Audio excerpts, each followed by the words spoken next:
Before we start this, guys, I want you to go into the comments right now and let me know whether or not you think Russia is as strong as they pretend to be. US B-52 bomber humiliates in capital letters Russia in a powerful show of force. Good evening. Welcome on in. Hope you guys are just doing splendid today. Today we're going to be checking out someone humiliating Russia, though. Well, before we jump into this, ladies and gentlemen, I just want to let you guys know that I love you. Before we jump in, I would absolutely love if you guys could click a like, click a sub. We are on the road to 300k, and let me tell you something, we're going to get there. We're going to get there, and I need you on board, so get in the back. Let's go. Ever since the US started using its military might to threaten Venezuela, Russia has attempted to flex its muscles. Russian air defenses have already arrived in Venezuela, and there are suggestions that hypersonic missiles may be next. Vladimir Putin is trying to communicate to Donald Trump that Russia is just as strong Putin always as the had US. something in it. The world's two major military powers are flexing their muscles, and the US just showed Russia that America's muscles are bigger.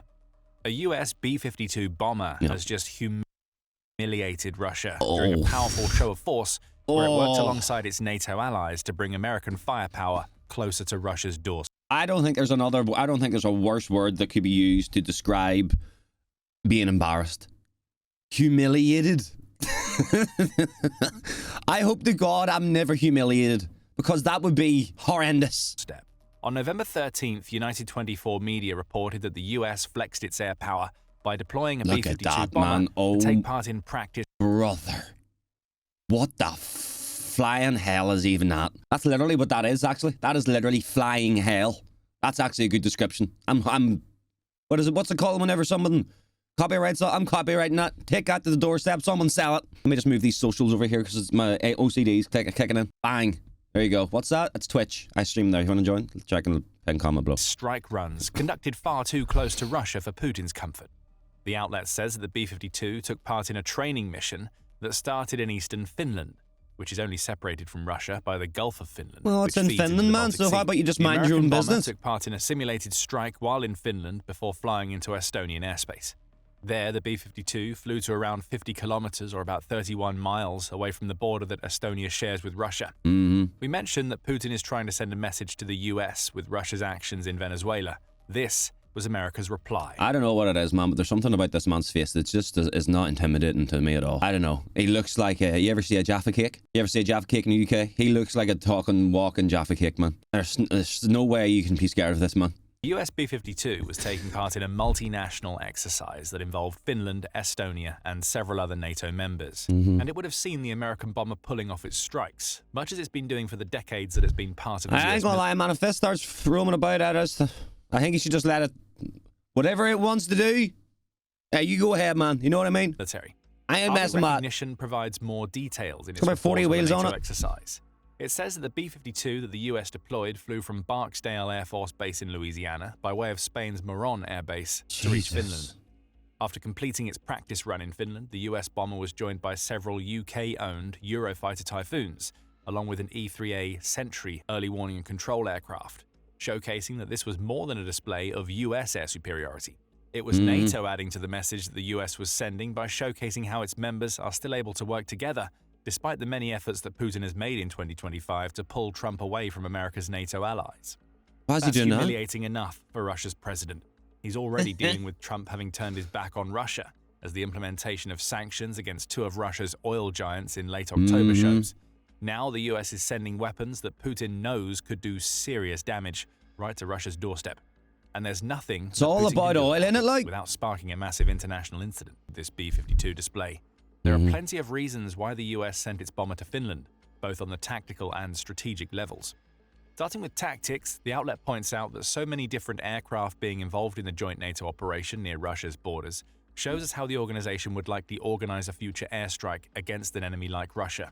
The B-52 is the heavy hitter, of course, as it can carry a range of standoff munitions and Jesus, man, weapons. look at that Having thing. Flanked by fighter jets is also part of the tactic. The Finnish Hornets, for instance, can carry air-to-air missiles along with ground weapons. The tactic becomes clear. The B-52 drops the bombs, and the Hornets or the Typhoons protect the plane during its journey.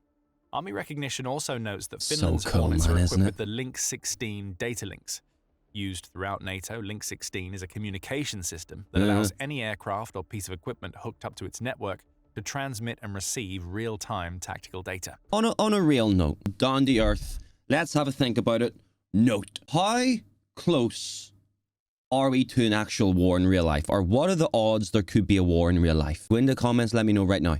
NATO's decision to forward deploy B-52Hs to Spain for BTF Europe 26-1 is explicitly aimed at maintaining a flexible, theatre-wide bomber presence that can respond to increased Russian military activity, including long-range bomber patrols by I mean, this whole thing is because Russia went over to Venezuela. You poke a bear will claw your face off. You know what I mean? 95 MS and Tu-160 aircraft near Allied airspace. You play with fire, you get burnt. Norway also has a role to play in all of this. Kayak Bodo is in Norway, and it was involved in the NATO exercise. That Kayak was only officially opened in October, so its inclusion in the NATO exercise shows that the organization is very capable of bringing even its newest assets to bear. Yeah. NATO's posture on its eastern flank is evolving quickly, Army Recognition points out. The organization is trying to build an architecture that enables it to dominate key regions, including the Baltic Sea, Barents Sea, North Atlantic Ocean, and Scandinavia as a whole. And this exercise shows that these efforts... I mean, there is technically nothing Russia can do about this. Because there's a fucking border for a reason, man. As long as we, or the US, or we, or NATO, or doing work over here, man, they can't do shit. They can get angry all they want. But like I said, you poke a bear will shit on you. Or eat you. And then they'll probably shit you out later on, because you're at you. Are succeeding and are already highly coordinated. Again, that's terrible news for Putin. Yeah, it is. While he's prodding NATO with drones, NATO is responding by showing him the reality of what Russia will face if it tries to cause any real trouble on the eastern flank. The timing of this exercise isn't coincidental either.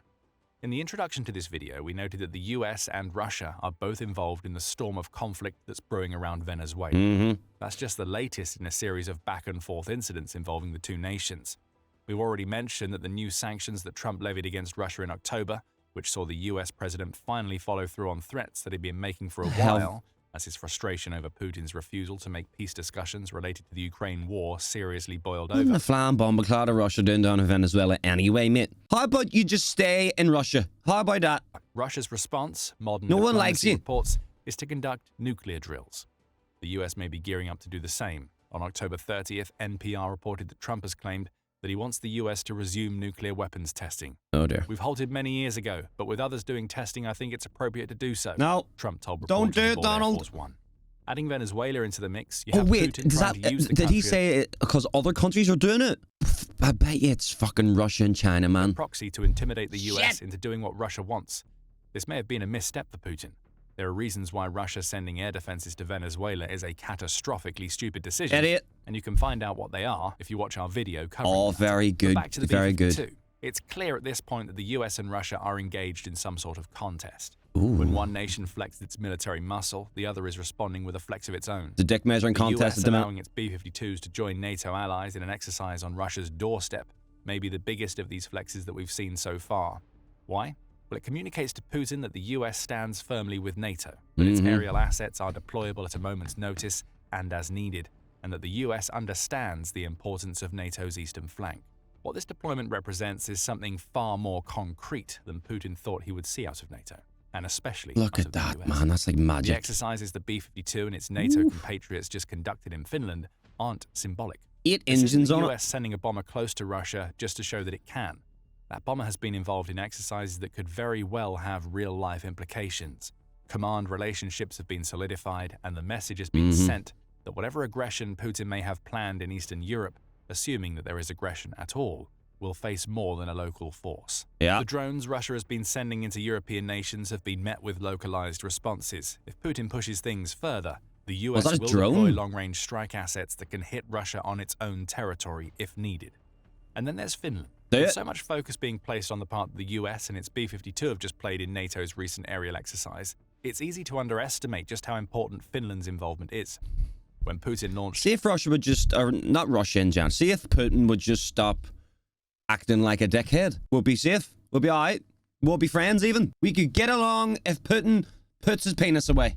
That's what I'm trying to say. We don't need to do the dick measuring contest thing, mate. Okay? America's bigger. America's more powerful and will destroy you. Just accept it. That is the real issue. Putin can't accept he's not as powerful. I know when I look into a man's eyes, into that Jaffa Cake man head eyes, that he is seething. Yeah, that is a man that is seething. He cannot stand the fact that America could blow him up. And he needs to just stand there and just pretend. Do you know where I'm coming from? I hope you do, because I don't. The country has been vocal about its intention to increase its defense spending, which would have ingratiated it with the Trump administration. Trump had himself been vocal about feeling that NATO's European members weren't paying their fair share, and had even suggested that the US help for NATO's other members might be conditional on them paying more when he was campaigning for his second presidential term. Finland is taking its spending commitments seriously. On April 1st, Breaking Defense reported that the Finns had pledged to increase their annual defense spending to 3% of the country's gross domestic product, Look at or Finland, GDP, man. by 2029. Jesus. This would have put Finland 1% over NATO's past recommendation that all of its members dedicate at least 2% of their GDPs. Yo, how cool are these tanks, though? Bro, look how camouflaged everything is. This is a cool-ass tank, man. Look at the fucking trunk on it. To defense. NATO has since adjusted this recommendation to 5%, which is announced in June. Finland was again quick to respond, with the Helsinki Times reporting that the country aims to hit that 5% target of GDP by 2032. The key word here is commitment, and Finland has shown plenty of it. This latest NATO exercise, which has allowed the US to rub its B-52s in Putin's face, is yet another example of that commitment. As Army Recognition puts it, for Finland, the escort of the B-52 over Satimpuro underlines how rapidly it's transitioned from a military non-aligned nation to a frontline ally fully plugged into NATO's air defense ecosystem. You could even argue that the US is cooperating with Finland to deliver even more demonstrations of American aerial might. We mentioned earlier in the video that the fighter jets Finland sent to accompany America's B-52s were American-made Hornets. Yep. Those Hornets aren't going to be around for too much longer. Finland has agreed to purchase 64 F-35As from the US, the first of which moved out of its final assembly phase. Yo, Finland coming up, man. Holy. Yo, Hornets is a cool name, though, innit? Just you know, just fucking buzzing around quickly, you know? Just over a week. Cool ass name for a plane. Discussed in this video. Perhaps that's the real point of this exercise. An American-owned B-52 arriving in Finland to conduct exercises on Russia's doorstep is a message for all of the reasons we've discussed. It is. But behind that message is another. This flying over Finland is just America, big Uncle Sam taking his wobbler out and fucking just waving it in the face of Russia. That's exactly what this is, and we love it. Being delivered to Putin on America's behalf. We by all love of the it. country's NATO allies. Even if the US wasn't sending its own aircraft into NATO territory, it would still have a massive presence throughout Europe. Look at Many that, of man. NATO's members operate US-made jets, and they do so because they know that these jets offer the best chance for them to deal with Russia's aerial assets, should they ever need to do so. Finland is soon going to have dozens of F-35s at its disposal. This is them getting refueled, isn't it? How bloody precise do you have to be able to stick that little thing in that hole? Look, hey, you know what I mean? But holy... Those aircraft are well known to the US military because it was America that built them. If the November exercise was a showcase of how well the US, Finland, and other participants can work together right now, any future exercises will drill that point home as America ingratiates itself even deeper into NATO's eastern flank architecture. That's a show of force, if ever there was one. Damn. If NATO ever felt the need to strike Russia, it would have an easier time of it now than before Putin invaded Ukraine. Thanks to a combination of Ukraine's brave defense and Russia's poor management, Russia is more vulnerable to airstrikes than ever before. Yep. Russia's air defenses are already failing, and they're exposing weaknesses that Ukraine is exploiting right now and NATO might exploit in the future. Find out more in our video, and remember to subscribe to The Military Show. He knows it's over. He knows it's over, bro. He knows he's done. But yeah, going back to the question I asked at the start, guys, how close do you think we are, or not how close, what are the chances, maybe is a better question, of there actually being a world war again? And if you do think there will be one, how long do you think it will last? I'll go ahead and jump the gun and I say if there is one, I don't think it'll last that long. Something in me just says, If there's going to be a world war, it's going to be a big and quick one. You know what I mean? After sinking 10, you can drink 10 Guinnesses the night before, the poo-poo the next day, it's going to be like an explosion. It'll fly out very fast too. But big and hard and solidified and dry.